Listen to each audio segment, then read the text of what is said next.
Hello and welcome to Farming Simulator 19. I'm Andy and this is Let's Play on Bioreal Farm USA. So we're going to start with our Excel document here.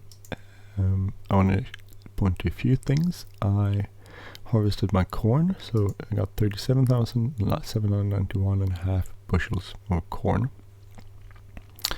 If I manage to sell that at 4.9, I'll make 185,000. We'll see. It's slightly higher now, and I'm actually currently selling. So our corn income so far is 33,988, and I have a lot of corn left to sell. What else have I done? Well, I have switched to game. It's slightly less here now, but I had 1, 2, 3, 4, 5, 6. I had almost 6 full bags of corn.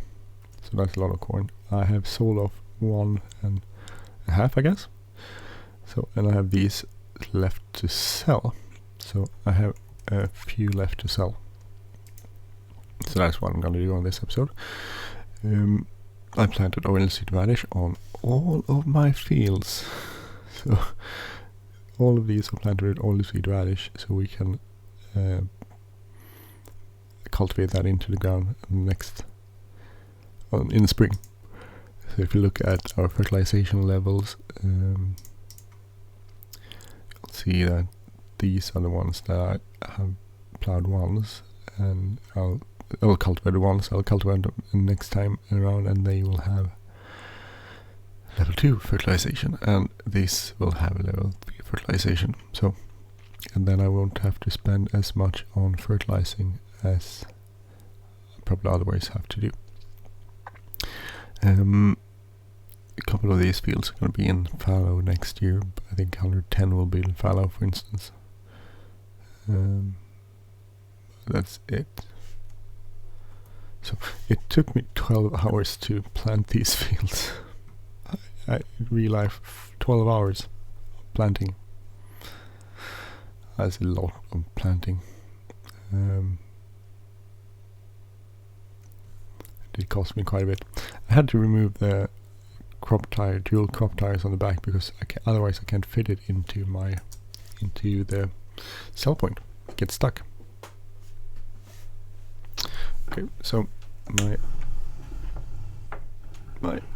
tractor here can sell off 1360 bushels at a time. So I calculated I will be traveling back and forth about 27 times. So we're not going to look at 27 times going me back and forth, because the best sell point is Horizon Co-op, and that's way over there, at least for now. So if we look at the pricing, it's early midwinter, and that's actually corn. We actually have a really good price for corn currently, so I'm going to sell it off here. Soybeans sometime this spring probably, so we'll keep that, but corn is a good place to sell it. We won't get more for it any other time of the year, and we might as well get rid of it and sell it, so get an income this year. So that's good. We'll get a pretty good income this year rather than next year, but we'll get an income next year from the soybeans too. So next year we're going to plant a lot of soybeans, and that's going to mean some good money, hopefully. I think this year we'll see 180, might be slightly plus actually already this year, but we'll see. I'm trying to reduce my debt a little bit down towards around 50%, and then we'll see if we need to buy some sort of fertilizer spreader, I think, because in the game I can't, even if I use this is in quotation marks, co-op to spread fertilizer. I can't get it up. It says 100%, but it's not 100%. It's like level 2, and I don't know why that is, but I can't get it up to 100%, which is weird.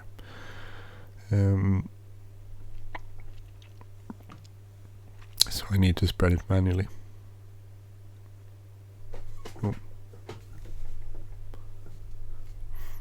cars are horrible. They keep hitting the back of the truck and destroying it. So I'm gonna run here. Sorry, it's gonna look weird, but that's because these trucks, otherwise the cars hit me, and I had to restart the game a few times because for some reason the back tire of these ones, this like I don't have a damage control or damage mod or anything. It's just that they so gets damaged, which is really odd.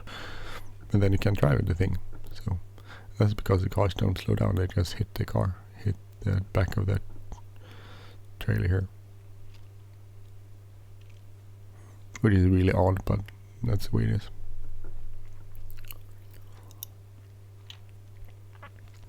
I don't think I could pull 3 with this one. It would be cool if I had 3. Would be, if I had 3 of these, it would be pretty much more, actually more than a big giant trailer, grain trailer for a truck. But I don't think I can pull that, so I'm keeping the this.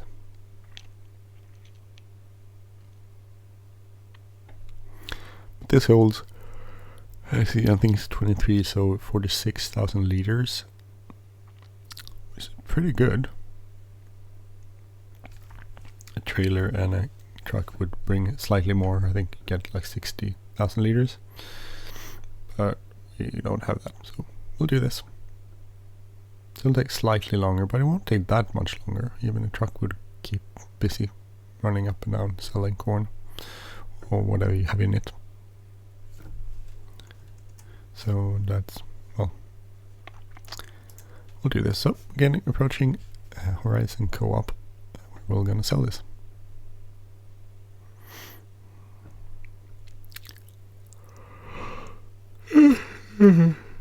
Oh, I'm recording this in the morning. Way bit morning.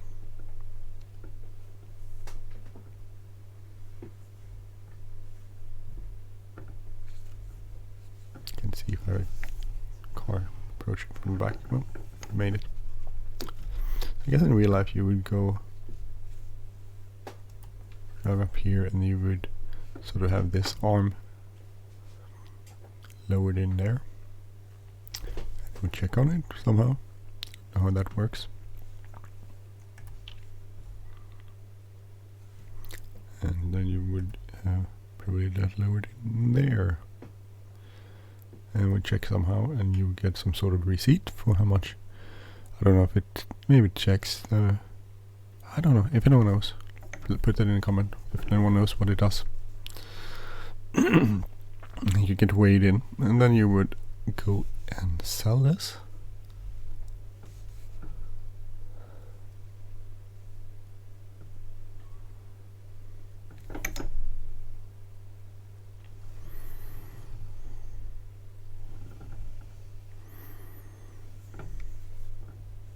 So just selling this off will take a while. So, but the next thing we're gonna do in the spring is we're gonna go. I think we actually might go spread some fertilizer, maybe on the field, and then we would cultivate the oilseed radish into the ground. Then we would plant our ground. Then we'll fertilize it again. Then we'll bring levels up to full, so we get maximum profit out of the ground. But I don't think the numbers we got last year, I think it was 158 something bushels per acre, which was pretty good when I calculated. I think it was,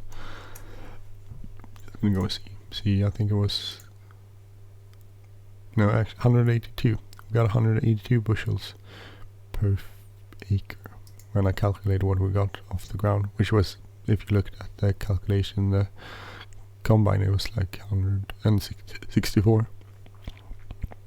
So it's actually better. Oh, it's kind of cool. But that's planted area acres compared to what we actually got in number of bushels of corn. 3388, just gonna make a note of that.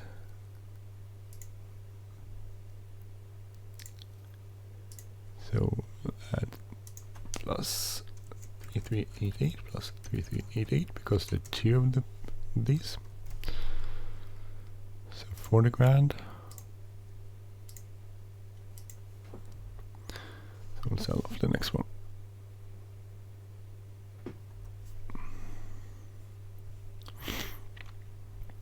So we'll see. You see that I'm more than 40 grand because but that's because I didn't have 0 at the beginning there. So we'll sell off all the grain and then we'll actually repay our debt, I think. No, actually, we'll repay the debt at the end of the year and all the debt, and we'll actually first we'll pay. I can switch over there so you can see it.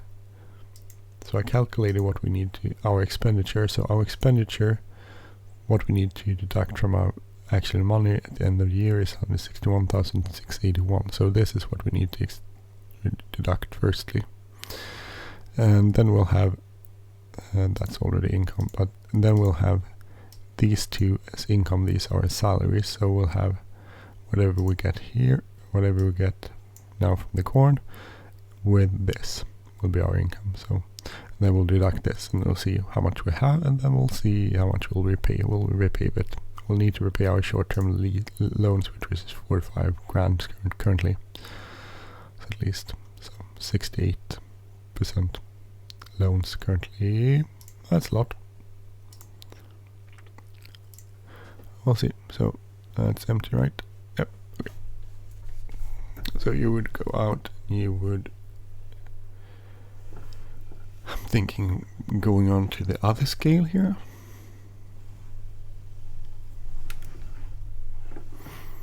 And you would wait, and there would be a difference. You probably get some sort of receipt too.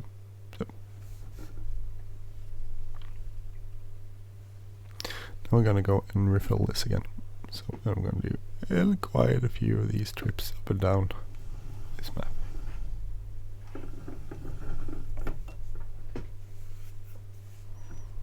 It's a long way to drive. I guess a truck would go faster. That would be one benefit of having a truck. Slightly more capacity and it would go faster.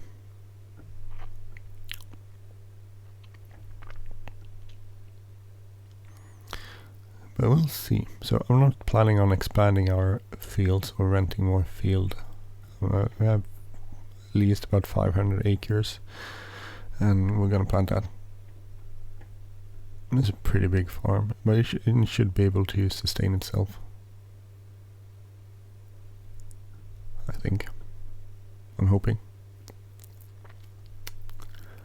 So by selling the corn this year rather than next year, which was the plan from the beginning, we actually are probably making a profit earlier than we would be otherwise, which is quite good.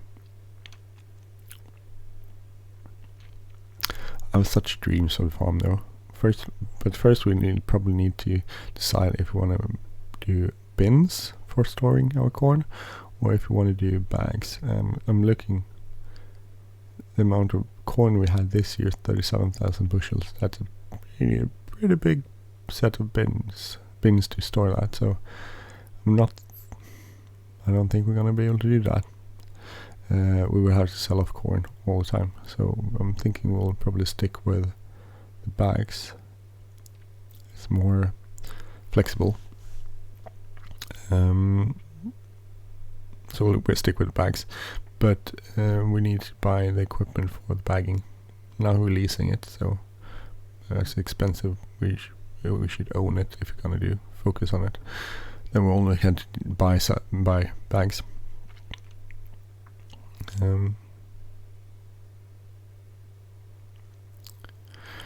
What else? I would like to have a cool spreader. If we're gonna go spread a lot, we could probably have a good spreader. I'm looking probably at a trailer because if we're gonna buy, well, we'll see where we end up this year. Looking at some sort of spreader. It would be nice to have a self-propelled spreader. We have some good equipment when it comes to spraying, so I'm not really don't want to get a sprayer. The sprayer is very, very expensive also. and we have a good equipment for spraying, and the self-propelled sprayer wouldn't be that much.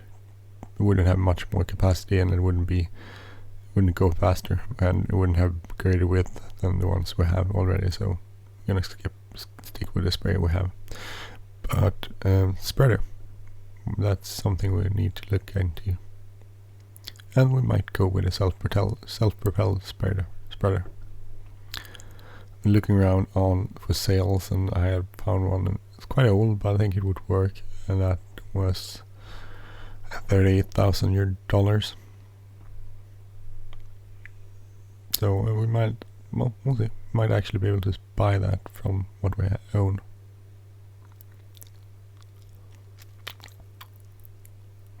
Well, we'll see. That's a future problem. First, we need to see how we end up financially this year, and that's a bit left. We need to sell off this, and then we go to the new year, and then we need to see where we end up. And we don't need a spreader now. We could probably see if we get a good buy. We could buy it now. So we're expanding, and actually our profitability seems to be actually going a bit better already.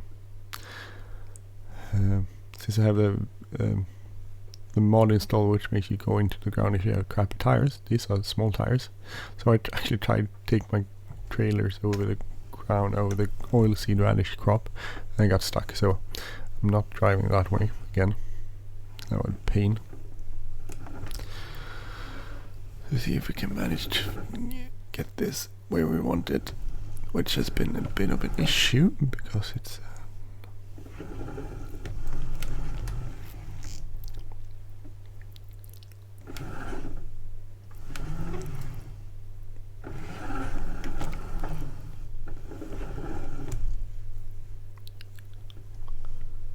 I want to fill this up, which has some sort of trigger. It's not that. There you go. Starting filling up. I can't see anything, but it is filling it up. And that's reducing, so I can see it's filling up.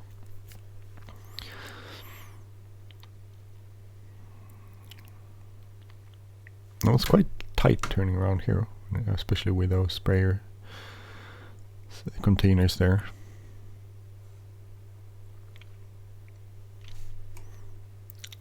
So while that's filling up, we could actually go and look at what I'm wishing for. So these are the grain baggers we need to buy. That would be down payment for those would be that. I'm looking for this sprayer. No, this spreader. Sorry. No, sorry. This spreader, which is 45, which would be another 9,000. So if we bought these, what would that be? We would need a down payment for almost 20 grand to get these. Buying them all together would be 98. So if we made 98 profit, we might invest in these things. We get a spreader instead of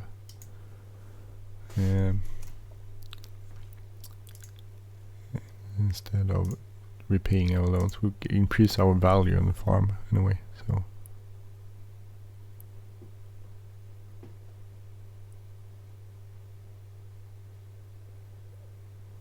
where is it? This triggers.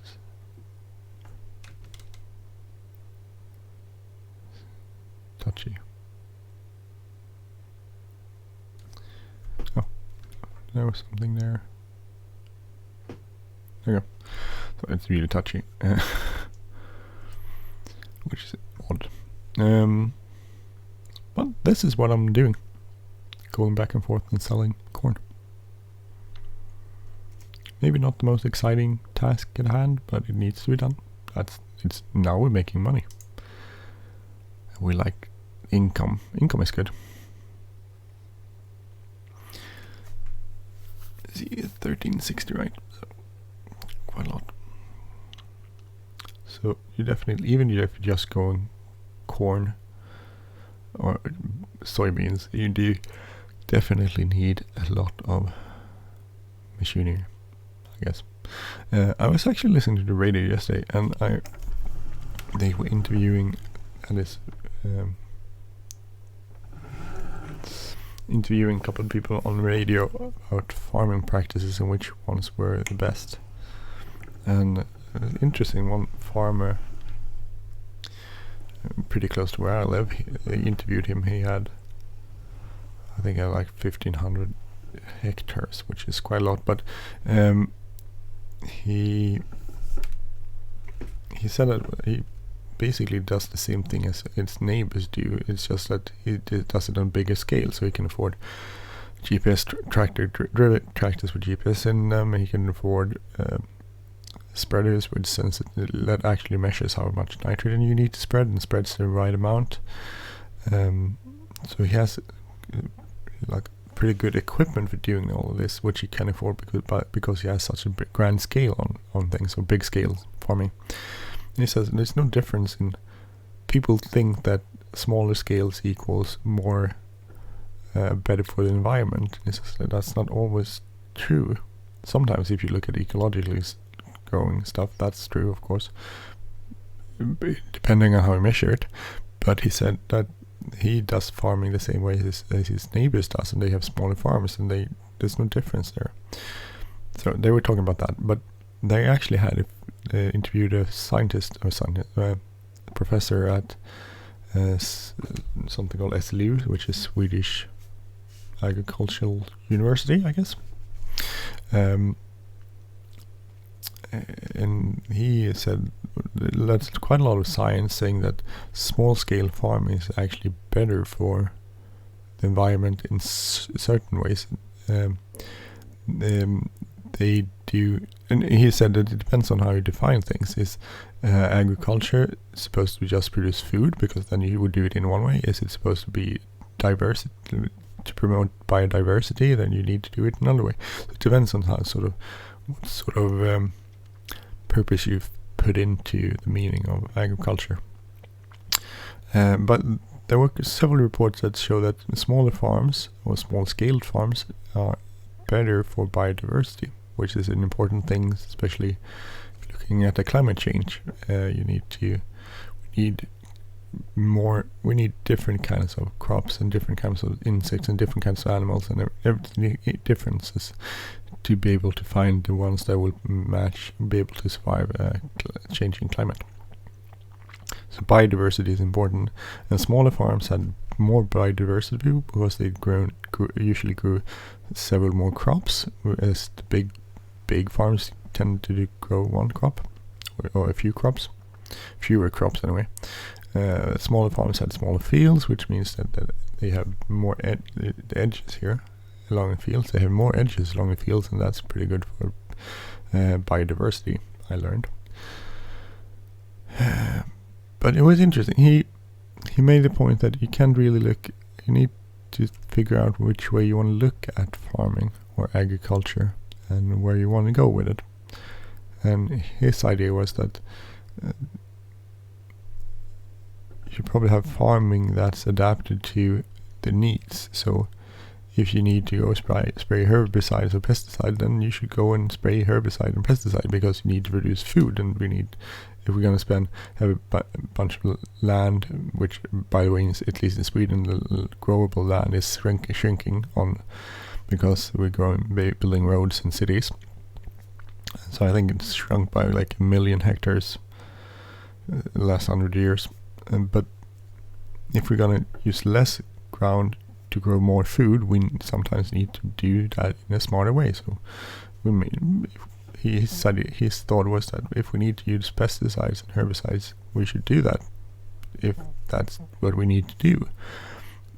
But we need to use less of it, so we need to use it smarter. And sometimes smaller farms are better for biodiversity, but they can't afford the equipment that are good are good practices. They're not economically feasible, because that's the thing with small scales. It would cost more to produce the food, and it would cost more to buy the food, and are we willing to pay that?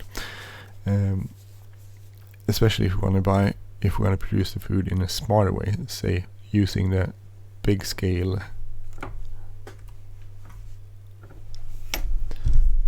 practices on smaller farms. Oh no, I got by. Oh dear. Took that too fast. So if we're going to use smaller scale farms, I'm gonna skip that, stopping here. If we're going to use smaller scale farms for improved biodiversity, we need to pay more for our food because they will need better equipment to do it in a smarter way. And a small scale farm can't afford GPS driven tractors or self-steering tractors or spreaders with analyzes the amount of nitrogen you need to spread and that sort of stuff. They can't do that because that's too much money for a small farm. So he sort of figured that we need to use all of these things, and I think that's what's quite clever. I definitely bought into that one. It made sense.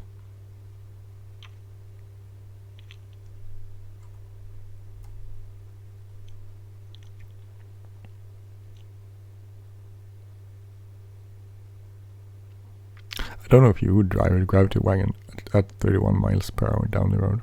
It seems a lot. Maybe you wouldn't.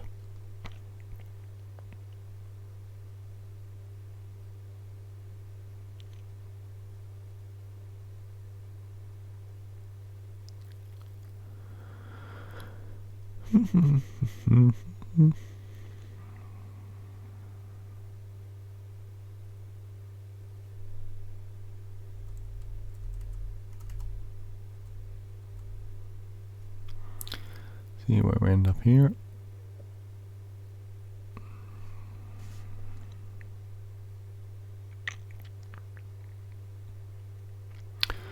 Same, 388. That's good, it's kind of keeping. So we want to keep that. We'll go into our Excel document. We'll add 30. So you just end up in the right place here. So plus 3388 plus 3388. So we made 47 grand so far, and we have quite a lot left. So calculated sort of at this price or slightly lower, we'll make 185,000. I figured, I mean, there was a difference of 20 cents between the two places to sell stuff at, one being much closer, but that would mean a decrease. If I sold it at a place that was closer by, we would make $9,000 less. So that's why we're selling it here. So hopefully we have a bit to go if we're gonna end up there. We're here, so quite a lot left to sell, but we're actually looking quite good this year, income wise, plus this. So we'll see where we end up. We spent a lot of money, 203,000 or so altogether. But actually, I mean, if we just do the calculation, 185,000, 78, we make 303,000. So we would definitely make a profit over this. We may even make a profit over this.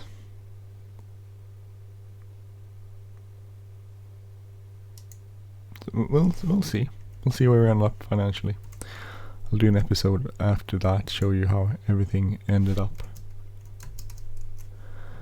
with money-wise. So, but I'm gonna stop there our recording and we'll see where we end up. Anyway, thank you. Stop. I have to say stop saying anyway. Thank you for watching my channel. I'm Andy. If you like this channel, please subscribe. If you like this episode, please hit the like button, leave a comment or share, and I will see you next time. Take care, everyone. Bye bye.